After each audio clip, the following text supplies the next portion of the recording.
Class போகலாமேன்னு சொல்லிட்டு LLR எடுக்க தான்ப்பா போனோம். பார்த்தீங்களான்னா, எல்எல்ஆர் எடுக்கிறதுக்கு அவ்வளோ கூட்டம். ஆனால் எனக்கு வந்து டைரெக்டாக வரணும்னு அவசியம் இல்லைன்னு சொல்லிட்டாங்க. ஏன்னா நான் 2 வீலரை வச்சு தான் 4 வீலருக்கு எல்எல்ஆர் எடுக்க போகிறேன்.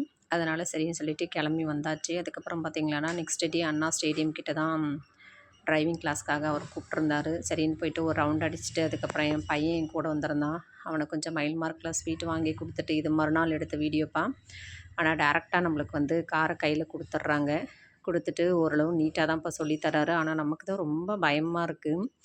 ஏன்னா அவ்வளோ பெரிய வண்டி, இந்த கீர் எப்படி போடுறதுன்றது ரொம்ப குழப்பமாகவே இருக்குது. 2 நாள் தான் நான் கிளாஸ் முடிச்சிருக்கேன். ஆனாலும் இருந்தாலும் ஒரு வாரம் பக்கம் அண்ணா ஸ்டேடியம் கிட்டேயே கொஞ்சம் அது ஃப்ரீயாக இருக்கும் ரோடு.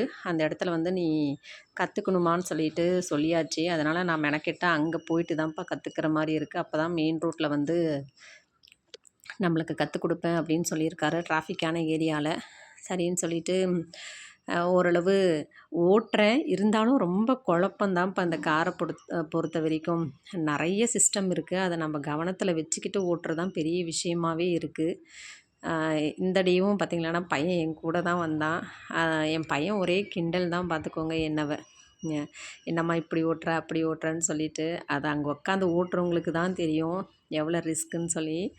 பார்ப்போம், நல்லபடியாக முடிக்கணும்னு நினைக்கிறேன் நானும் அந்த டிரைவிங் கிளாஸை.